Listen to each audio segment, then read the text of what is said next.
عمل کا اخلاص، نیت کا اخلاص، عمل کا اخلاص، عمومی نیت، خصوصی نیت، یہ دونوں چیزیں ایک ہی ہیں.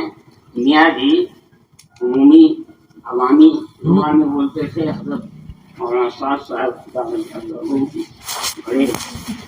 بڑے عالم ہیں، بڑے بزرگ ہیں، عالمانہ الفاظ کے ساتھ ان کے بھی دونوں ایک ہی تھی.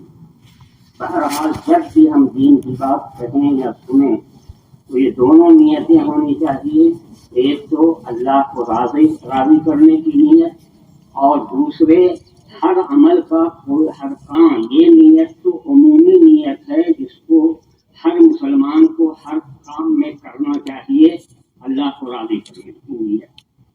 لیکن ایک دوسری نیت بھی ہے، وہ ہے مقصد کی نیت، جس کو مولانا حضرت جی فرماتے ہیں عمل کا اخلاص. پہلے کو فرماتے ہیں اللہ کو راضی کرنے کا، اس کو فرماتے ہیں نیت کا اخلاص. اور مقصد کی نیت کرنا اس کو فرماتے ہیں عمل کا اخلاص. دونوں ایک ہی باتیں ہیں، تو دونوں نیت ہونی چاہیے. تو فرماتے تھے کہ گشت کرنے میں اللہ کو راضی کرنے کی نیت یہ عمومی نیت ہے، یہ عمل کا اخلاص ہے. اور دوسرا جو مقصد ہے ہر کام کا کوئی نہ کوئی مقصد ہوتا ہے. ایک تو اللہ کو راضی کرنے کی نیت سے کہے، اور دوسرے عمل کرنے کی نیت سے کہے کہ جو کچھ میں کہوں گا اس پر انشاءاللہ عمل کروں گا، اور اسی لیے کر رہا ہوں تاکہ ہم میں عمل آ جائے. اور سننے والے بھی اسی نیت سے سنیں کہ میں جو کچھ سن رہا ہوں وہ اللہ کو راضی اور خوش کرنے کے لیے سن رہا ہوں، پہلی نیت. اور دوسری نیت دین کی بات کے کہنے سننے کا مقصد ہے عمل کرنا.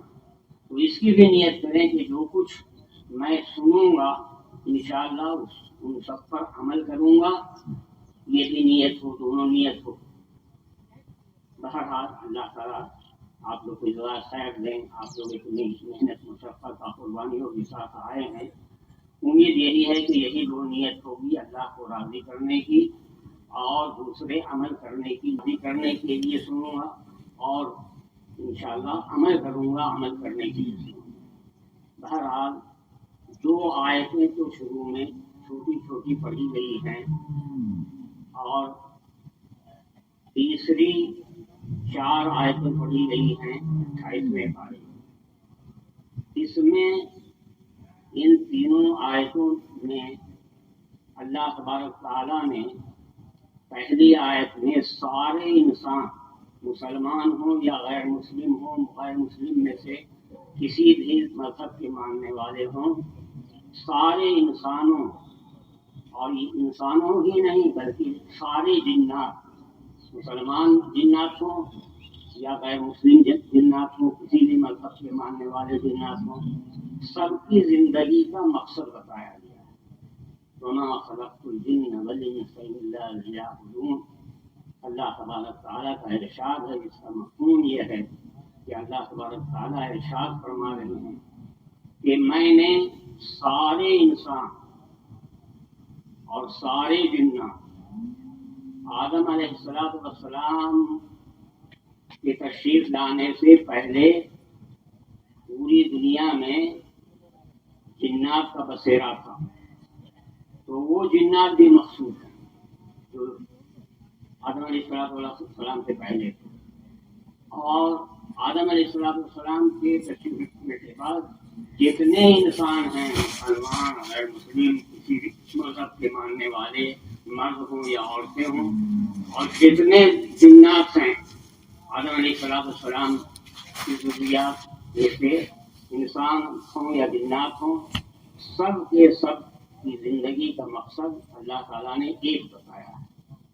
فرمایا مفہوم جس کا ہے اس آیت کا، وَمَا خَلَقْتُ الْجِنَّ وَالْإِنسَ إِلَّا لِيَعْبُدُونِ کا ترجمہ اور مفہوم یہ ہے کہ اللہ تعالیٰ ارشاد فرما رہے ہیں کہ میں نے سارے انسان اور سارے جنات کو صرف اور صرف اپنی عبادت کے لیے پیدا کیا ہے، یعنی اور کسی کام کے لیے پیدا کیا ہی نہیں ہے، عبادت ہی کے لیے پیدا کیا ہے اور کسی کام کے لیے نہیں پیدا کیا۔ چونکہ ہم علم دین سیکھتے نہیں ہیں، قرآن حدیث کو سیکھتے محنت کر کے حاصل نہیں کرتے ہیں، اس کی وجہ سے اکثر مسلمان 99% مسلمان یہ سمجھتے ہیں کہ عبادت نماز، روزہ، حج، زکوٰۃ، تسبیح، تلاوت اور خیر خیرات ہے، یہ 7 چیزیں عبادت ہیں۔ اس کو ہر مسلمان 99% مسلمان کسی کو عبادت سمجھتا ہے، حالانکہ عبادت کے معنی جو ہیں وہ علماء نے جو کیے ہیں تفسیروں میں، وہ ہیں اللہ کی معرفت۔ عبادت کے معنی یہ 7 چیزیں نہیں ہیں، بلکہ اللہ کی معرفت مراد ہے۔ یعبدون اے یعرفون، یہ تفسیر کی ہے عربی میں، اس کا معنی یا مطلب یہ ہے کہ اللہ تبارک تعالیٰ ارشاد فرما رہے ہیں کہ میں نے سارے انسان اور سارے جنات، مرد ہوں یا عورت ہوں، کسی بھی مذہب کے ہوں اور کسی مذہب کے ماننے والے ہوں، سب کو اس لیے پیدا کیا ہے کہ وہ مجھے اچھی طرح پہچانے، میری قدرت، میری بڑائی، میری کبریائی، میری شان اور میری قوت کو پہچانے۔ آج ہزاروں نہیں، لاکھوں نہیں، کروڑوں غیر مسلم اللہ کے فضل و کرم سے، ہم تو غافل ہی رہے ہیں دعوت کے معاملے میں مسلمان، لیکن اللہ تبارک تعالیٰ صرف اپنی قدرت سے ایسا کر رہے ہیں کہ دشمنان دین اسلام کو بدنام کرنے کے لیے طرح طرح کے جو حربے استعمال کر رہے ہیں، اسی کو ذریعہ اللہ تعالیٰ بنا رہے ہیں غیروں کے اسلام میں داخل ہونے۔ یہ بڑے خوشی کی بات ہے۔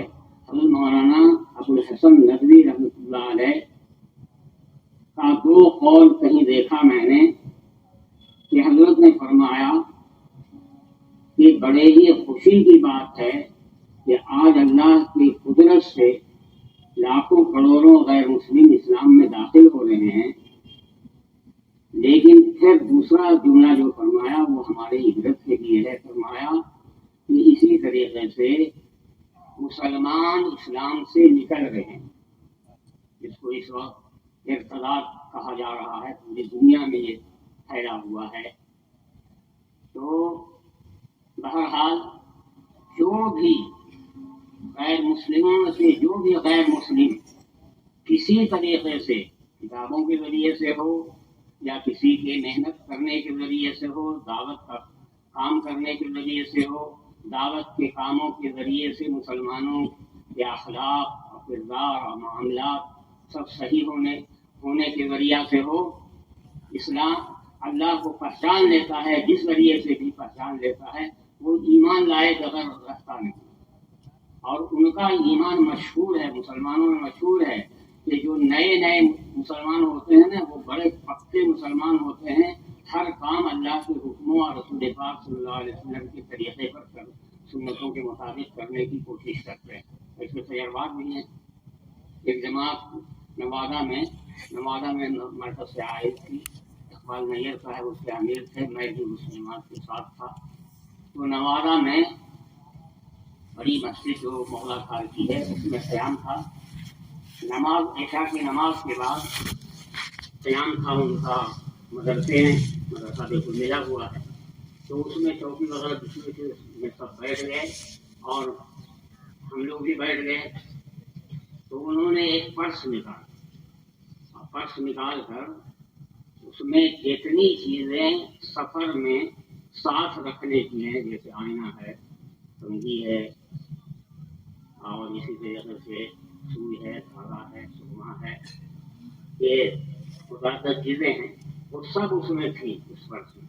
اور وہ ایک ایک چیز کو نکالتا تھا، نو مسلم تھا، اور کہتا تھا کہ ہم مسلمانوں کے لیے یہ ٹینک سے زیادہ طاقتور ہے، اور ہم مسلمانوں کے لیے یہ بم سے زیادہ طاقتور ہے۔ اشارہ ان کا اسی طرف تھا کہ ایک موقع پر مسلمانوں کو فتح حاصل نہیں ہو رہی تھی تو عمر رضی اللہ تعالیٰ عنہ کے پاس مسالات نے سلام لیا تو عمر رضی اللہ تعالیٰ عنہ نے خط بھیجنے کے بجائے یہ خط لکھ کر بھیجا کہ تم اپنی زندگی کو دیکھو کہ تمہاری زندگی سے کون سی سنت اس ہمہ ہمیں میں چھوٹ رہی ہے جس کی نحوست سے اللہ تبارک تعالیٰ کی مدد نہیں آ رہی ہے. تو اللہ تعالیٰ نے سب سے بتایا اور سب نے مل کے سوچا کہ کون سی سنت چھوٹ رہی ہے. تو سب لوگوں نے یہ محسوس کیا, سب کے دل میں یہ بات آئی کہ مسواک کی سنت چھوٹ رہی ہے. یہ ہمیں میں ہم لوگ مسواک کر کے وضو کر ہی نہیں رہے ہیں.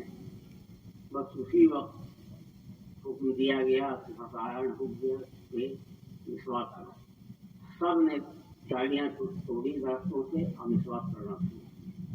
اب اللہ تبارک تعالیٰ کی قدرت تو بہت بڑی ہے, ایسی بات بھی دلوں میں لوگوں پہ ڈال دیتے ہیں جیسے اس وقت مسلمانوں کے دلوں میں اللہ تعالیٰ نے ہماری مقصد زندگی کو نہیں پہچاننے اور دعوت کا کام چھوڑنے کی وجہ سے یہ ڈال رکھا ہے کہ حکومتوں میں سب کچھ ہوتا ہے اور مالیات سے سب کچھ ہوتا ہے اور اس کے حصول کے لیے ساری محنتیں چل رہی ہیں.